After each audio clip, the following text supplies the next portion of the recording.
everyone, it's Obi Abuchi here with the Leading from Your Core podcast and Vodcast. This show is dedicated to helping leaders all around the world discover leadership wisdom, stories, and insights that will enable you to tap into the power of leading from the inside out. Our current season is focused on mental resilience among leaders, and I'm delighted to welcome on the show, all the way from Miami, Florida, James Miller. Now, few people have reached the level of success James now enjoys. His knowledge, his authenticity, his nationwide appeal and work ethic have made him exceptionally popular across multimedia channels. James is a licensed psychotherapist who has been in the mental health field for over 25 years. He's widely recognized for his work as the host and executive producer of the US nationally syndicated radio program Lifeology, where he teaches practical life lessons to help people simplify and transform their spirit, mind, and body. James, I know we're in for an exciting conversation. Welcome once again to the show. Thank you so much, Obi. I really appreciate that intro. That was great. And your listeners may not yet know this, but you are also a guest on my show. So I highly recommend that your viewers and listeners listen to that because you did fantastic. And I can't wait to be interviewed by you. So thank you for allowing me to be a guest in your show today. Brilliant. Thanks, James. And we'll put the details and link to your show in the show notes after this. So just so our listeners and viewers get to know who you are and a little bit more about you, I'd like to dive straight in and ask you to tell us a little bit more about yourself and how you got into the mental health field. Well, I appreciate that. It's funny. I've been on many shows before and I've told this story and people are like, oh my God, that's a really intense story. But we're all very authentic. And so I just had a natural proclivity for people to just come up and tell me their whole life story. So even as a little kid, little kids would come up and talk to me all the time, or just even when I was in high school, that would happen.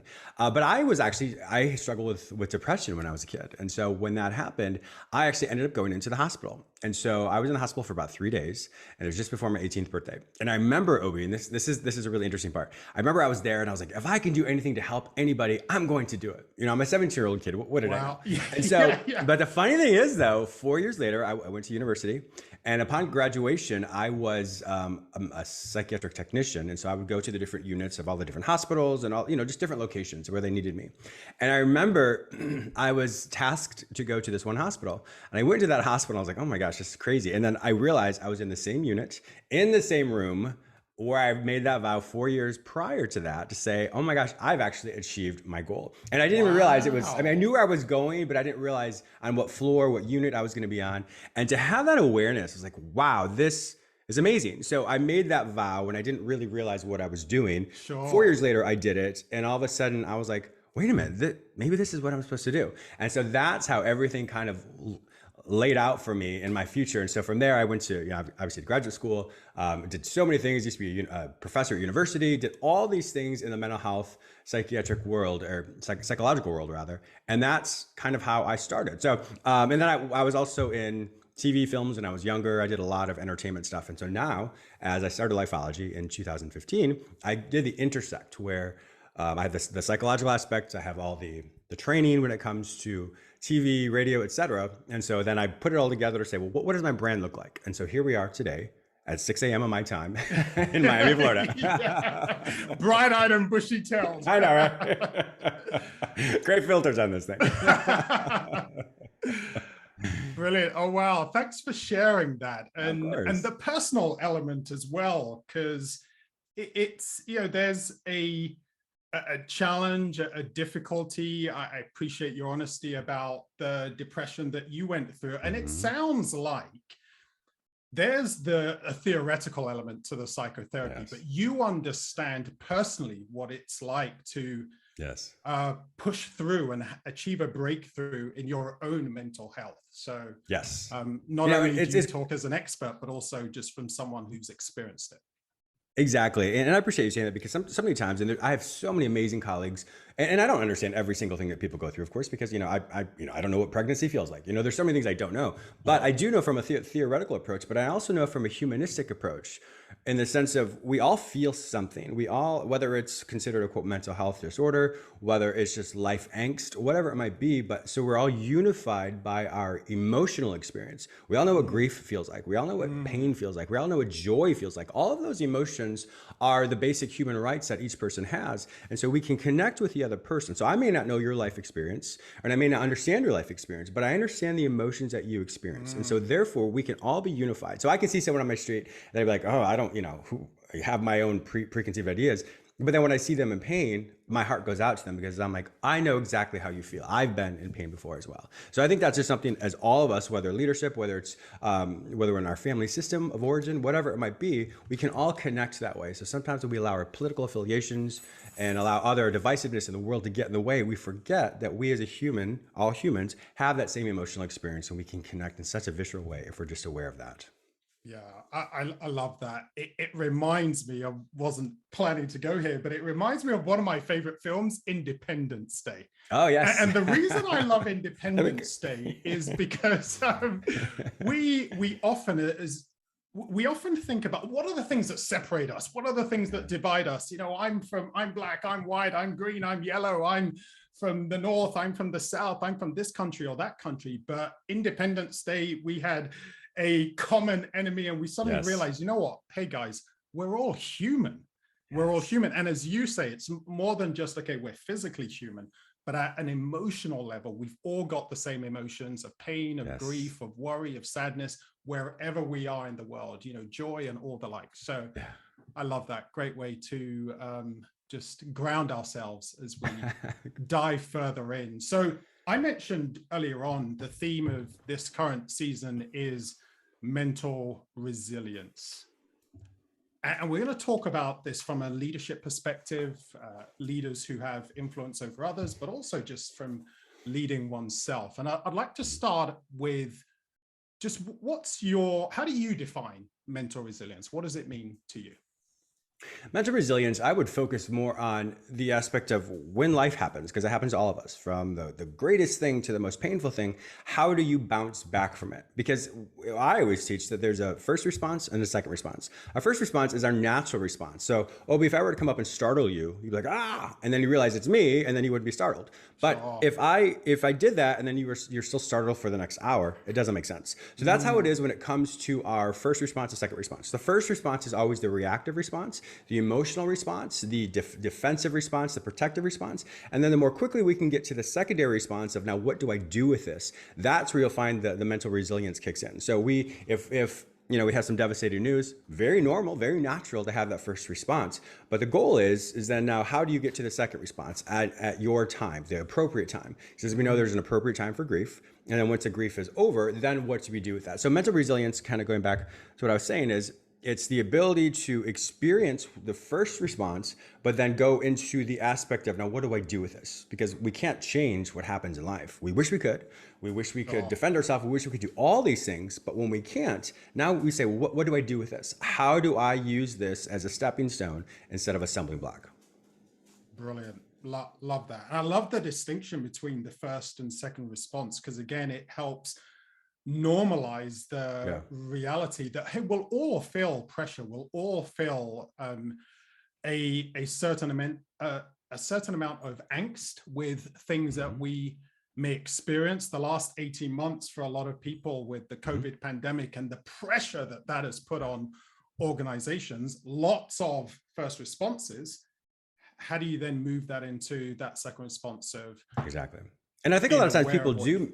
Yeah, I think a lot of times people do minimize that first response. Oh, you shouldn't feel this way, or just get over it. And that's so invalidating, because you have every right to feel how you feel. I know when life happens to me, of course I'm going to freak out. Of course I'm going to be upset. Of course I'm going to do that. So that's one thing I really want to normalize with people, that it's okay to feel a certain way. It's okay to do that. And you get to choose when you move to the next response. Anytime that there's a disconnect between people, though, they're responding in the first response. So that's where arguments happen. That's where discord happens. And so when you can be aware of this, okay, I'm being triggered right now. It's totally fine, but it's probably not the time to discuss something with someone. So I always tell people there are 3 criteria for debriefing or to have a conversation. And so that is it the right time? Is it the right place, physical place? And am I emotionally available, or is the other person emotionally available to discuss this? Because if you don't have that time, place, emotional availability, then all of a sudden everyone's going to respond in the first response. And that's where you'll find huge disconnects. And that's where you find that relationships break down, struggles happen because we haven't given ourselves enough time to get to the second response of, now, what do we do with this? How do we resolve this? Super. And I can imagine that for a lot of the viewers, listeners who are leaders, they're already thinking about interactions that they have with the people in their teams, the people they lead, and how aware am I of what I'm feeling in this moment? And I'd like us to move it into that direction now, just with mental resilience. Why do you think it's important, both in leadership and in life? I think without that, we allow life to dictate how we respond, how we show up. It gives us it tells us how far we can advance in life. It tells us how it keeps us in our place. And for leaders specifically, as a leader, you're there to lead, to move in a forward direction. And without that ability to find that mental resilience, then all of a sudden the situation is going to dictate what you do. And then unfortunately, you'll respond in the first response. And that first response is always crisis management, which is important, but it's crisis management with reactivity, or being very reactive. And that will never solve the problem. It may put a Band-Aid on it, but then now you have a systemic problem that's going to get in the way, because now you respond out of fear, out of anxiety, out of worry, out of, oh my gosh, can we even do this? And that then takes the foundational piece that was once strong and now starts to put chinks in it. And so all of a sudden there's an erosion that happens. And so now we think, oh, this is great. But then what happens if something else happens to us or to this organization? And then with that, that's when they start to think, well, maybe I can't do this. And then it causes insecurity, causes self-doubt. And that self-doubt then trickles down in the cascade effect to the subordinates or the people who follow you. Yeah. It's amazing because you're already describing this continuum really of what's going on the inside, the things that we're saying to ourselves, our mental talk, our mental self-talk is then influencing our behaviors and then ultimately our results as well. Yes. Right? So the more that we can be aware of that, get in control of that, then we start to deliver greater results than we thought possible. Because if your response is based out of fear or based out of worry, and that first response, then yes, it becomes a pervasive paradigm. It becomes a pervasive reaction. And so the more often we do something, as we know, it takes 63 times to do something to become a habit. So if you continue to do that, then all of a sudden that's your leadership style. You respond out of fear, you respond out of doubt, you respond out of whatever. And that is then how you'll find when you, upon reflection or retrospection, like, you know, my success probably isn't as good as it could be, or as healthy as it could be, because when I look back on this, all of a sudden what was once a really healthy and exciting, exuberant type of personality, and I can't wait to do this, all of a sudden there's defeats, there's burnout, there's self-doubt, there's anger, there's frustration, there's resentment that all builds up. And once again, those are natural feelings to have, but it can often stem from a place of responding in the first response. And that first response, unfortunately, it's a natural response, but that's not the problem-solving response. That is the freak-out response. Sure. Now, you're clearly an expert in this, but also a practitioner as well. And I'd love to hear just some of your own personal experience of successes you've had, failures you've had as a leader what has it revealed about your own mental game and your own resilience? So thank you. Start off with a success. All right. Well, first off, I'm always very careful about when people say expert, because I'm like nobody. I'm like everybody else, and so I always tell people that, because I know I'm probably going to do something, and like all of us. I mean, my life just may be a little bit more publicized than other people, so I'm always like, I am just on this journey like everybody else. But I appreciate you saying that. But you know, I always really think of leadership, and I wanted to take maybe a slightly different approach than maybe other people have talked about. It's leading one's own life, and so when I look at leading my own life, I'm the CEO of my life. So when I look at the type of my personality, we can kind of quantify that as an employee or subordinate who is a procrastinator, the partier, the lazy one, the unmotivated one, or the overachiever. I mean, I can break down my life into all the different categories of my personality facets. And then when I say, okay, well, what do I do with that? So there are times like I have a big event right after this that I have to prepare for. Now I ask myself, did I prepare for it the right way? Did I do something else out instead of the preparation or even preparing for this show? What did I do?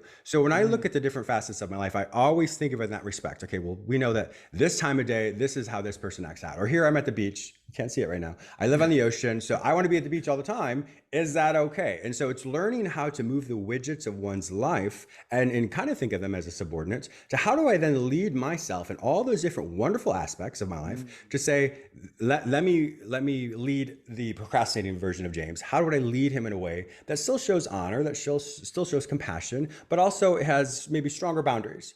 And so when you can look at your life in that way, as a CEO, you then start to plan it in such a way that I know this is a difficult time of the day for me. I know I'm really, really productive this time of the day. How do I move my life around to be able to say, this is how I can be productive? What I always tell people is, if you're going to plan your day out, I usually plan my week out like most people, but because, I have a loose schedule. But then when I'm going to plan something out, for example, today's a little outlier for my schedule. And so I always say, okay, well, the night before, let me plan the day. So I always reverse engineer it. So last night when I planned this, I said, well, what time am I going to bed tomorrow night? So when I knew what time I'm going to bed, then I worked everything back all the way until the time that I scheduled that, which was the night before. So it's a full 24-hour spectrum.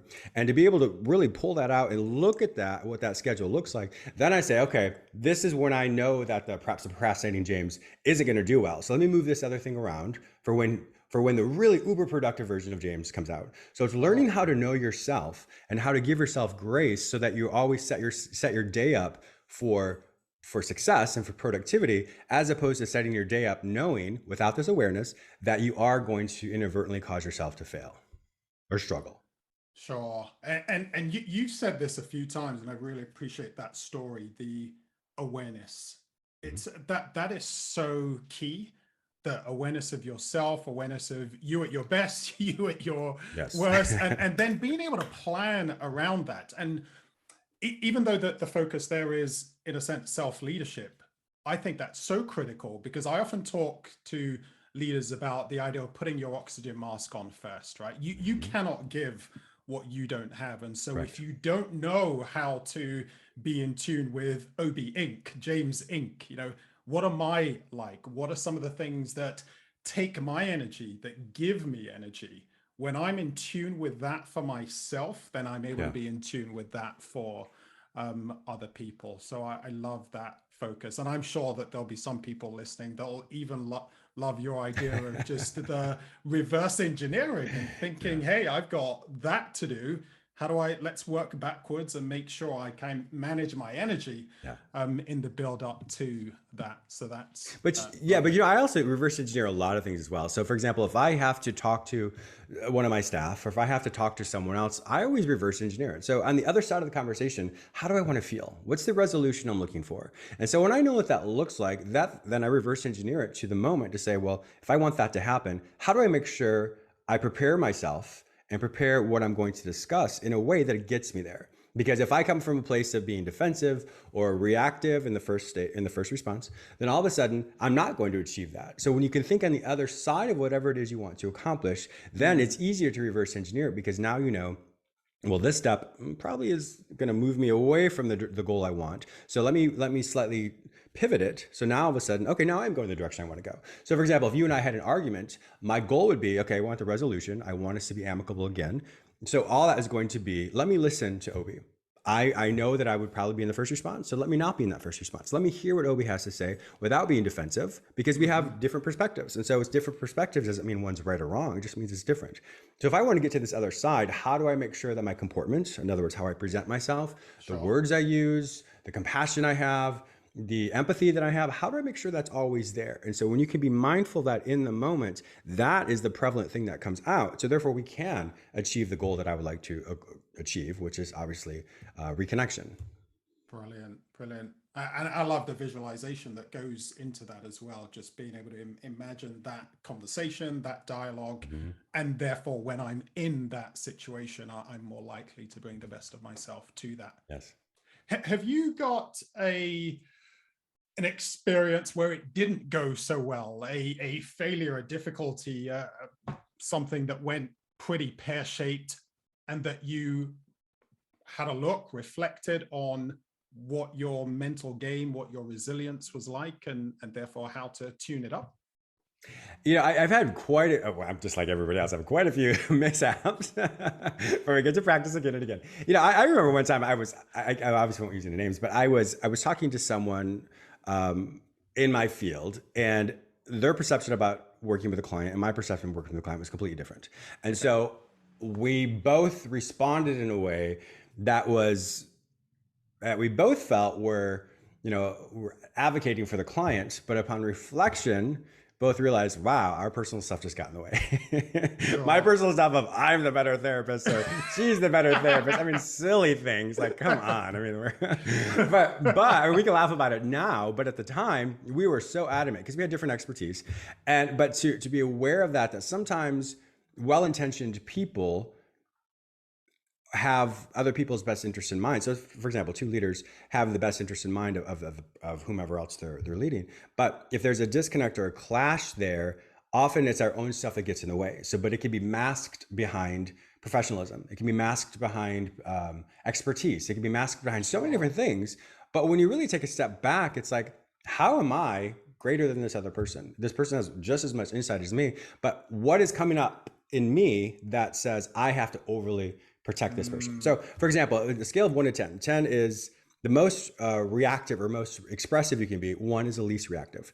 When you respond to somebody, and in that moment, or perhaps it's upon reflection, you can think, wow, I really overreacted. Like, what was that about? So, for example, the situation warranted, or you express yourself, let's say at level 8, and it really warranted maybe a level 4. Well, that 5 to 8 is all your stuff you're bringing in. So when I reflected on that, I was like, that was a little intense. It could have been just the way I said it, so it was the way I said it.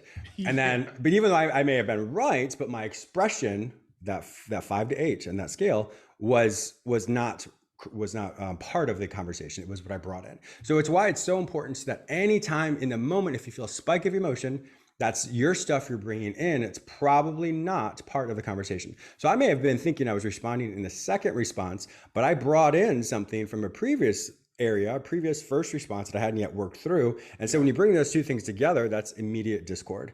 And so I realized that, I talked with this person, this other person realized it as well with their own self-reflection. And then that's why we can laugh about it now. Because we're like, okay, we know how, we now know what it feels like when our own stuff gets in the way from trying to be like the most healthy or ethical type of clinician. But that's just something as well as anytime, like I said, just to reflect or recap what I said is that spike of emotion and anything we do is an overreaction because it's probably not as great as what we think. Brilliant. I love that you're also touching on something that's so critical for leaders here, which is self-reflection, right? So the reason that you were able to understand and laugh about it was because it sounded like both of you took that time out to say, what was going on here? Right. And our stuff gets it in the way.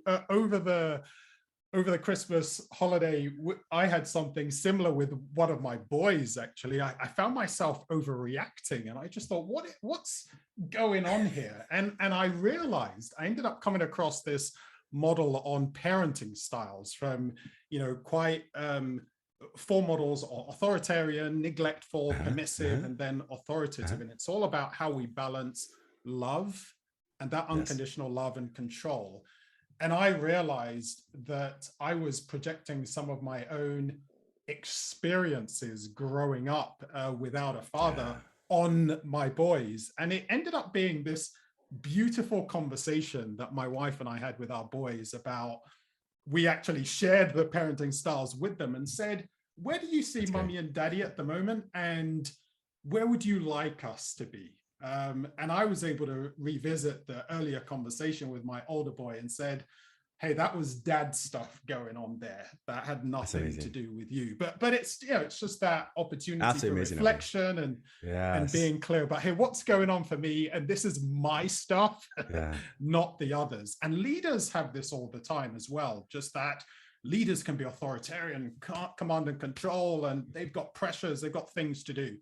But taking that time to reflect and say, is this me? Is this my stuff? And how do I adjust in order to have a more effective and resourceful conversation with people I'm interacting with? But to even piggyback off what you just said is you're also role modeling that you had a struggle and I'm aware of that, and this is how I'm going to change it. So not only did you give them the information, but Obi, you literally role model to them how to take responsibility, how to take ownership, and how to be accountable to other people and move forward. So that's, that's a brilliant way in which you not only were able to parent, of course, because you guys are great parents, but it's also your ability to be a great leader and effective leader when it comes to your family as well. Yeah, brilliant. Thank you. Well done. Thank you. Hey, I want to start wrapping up, but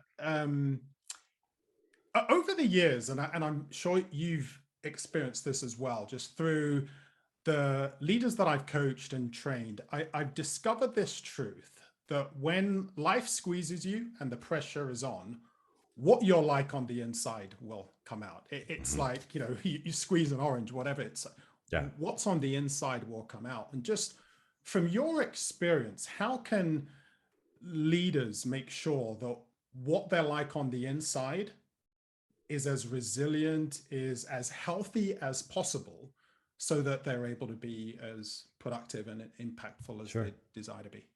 Great question. I always tell people how you start your day is indicative of how your day is going to go. So prior to this, me getting up at 5 a.m. this morning, which is great, I got up, and I did my part of my spirituality. So it doesn't necessarily have to be religious, but for me, it's a certain. I have a faith. I come from a faith-based approach or background. So for me, I really engaged in my spirituality because I don't want to start my day without something that is greater than myself leading and guiding me. I do the work, but I get the in my opinion.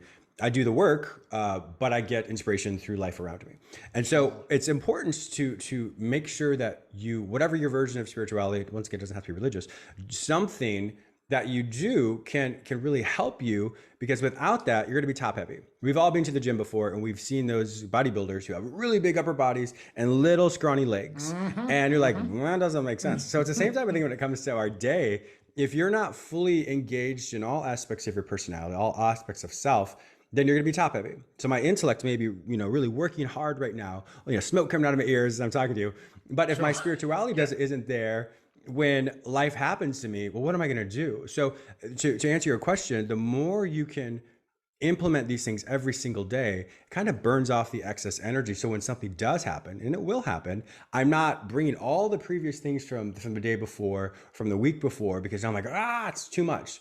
So just like metabolism, metabolism burns things off, a slow burn throughout the day. When you bring some type of inspiration, some type of spirituality, like I said, however you want to quantify that, that then allows you to burn it off throughout the day, because when things happen, it doesn't impact you as much because you're already able, like that metabolism, to burn it off. And so that would be something I would tell people is the more you can not be top heavy like that bodybuilder and make sure you have the full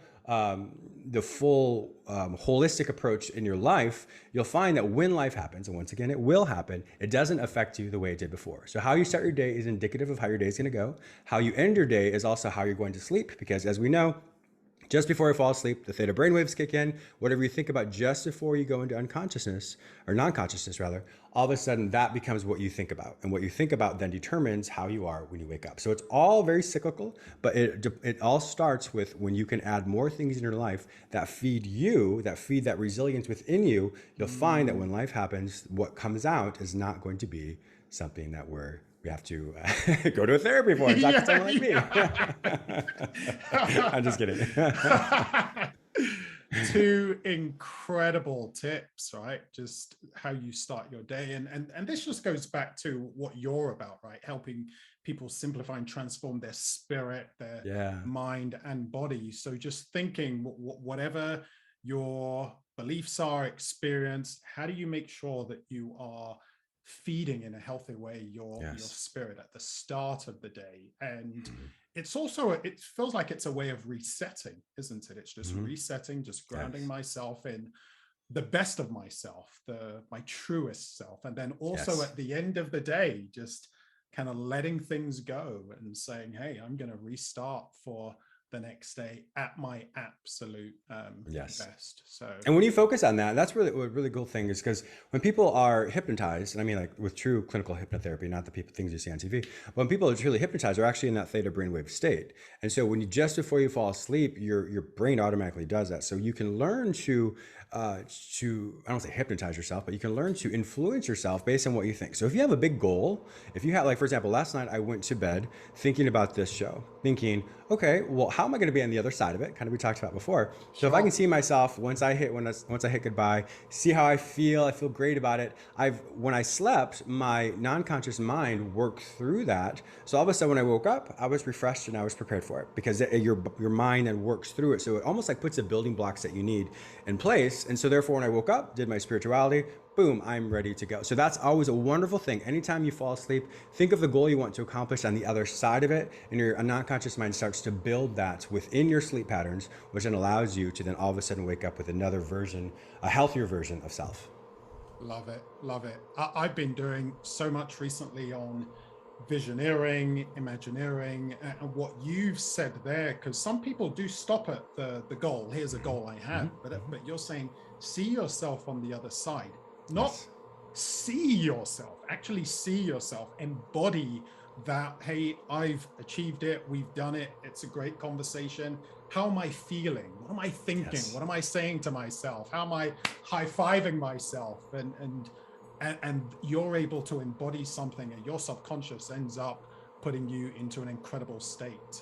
Yes. Because we've all gone to sleep. We've all gone to sleep, or you think about something worrisome, or like, where did I put my keys? I can't find my keys. In the middle of the night, you wake up like, I know where my keys are. We have an idea to whatever what anxiety producing thought was. And it's the same thing. Your non-conscious mind always does it. So why not use it in a way that's effective for you, so that you can be the person that can accomplish all your goals? Love it. Hey, James, final question before I let you go. Any word of wisdom, advice for leaders about how to just have their best mental game possible? Big question. So, I would say that's a lot of pressure. No, I would really say it really boils down to, we're all going to mess up.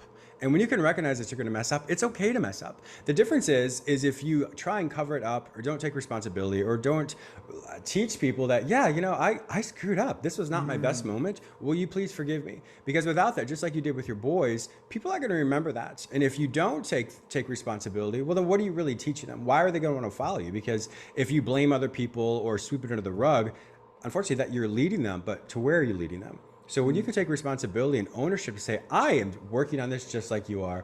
I'm going to struggle. You don't necessarily have to say that per se, but when you do struggle, because we all will struggle, we all will not have the best response, it's okay. And so when you give yourself grace and mercy, you'll realize that you can truly lead in a holistic approach, as opposed to leading out of fear and worry that I have to always be right, I have to be correct. Because leaders are not always right. They surround themselves with individuals who have the expertise, and then they lead all those people to be able to accomplish whatever the goal is. So once again, just give yourself compassion, own up to struggles you may have. It's very normal, it's very healthy, and the more you do that, you'll find that more people will surround themselves with you. Hey, I put you under pressure, but you delivered, James. Yes. Hey, thank you. So great having you on the show. To all our listeners and viewers, I hope you enjoyed that. I'm sure you did. I certainly did. And remember that if you want to be a courageous and resilient leader, if you want to live a life on purpose and with purpose, then it starts from the inside out. Have a great day, and see you all on the next show. Thanks for joining us today, James. Thank you, Obi. I really appreciate it. Thank you so much.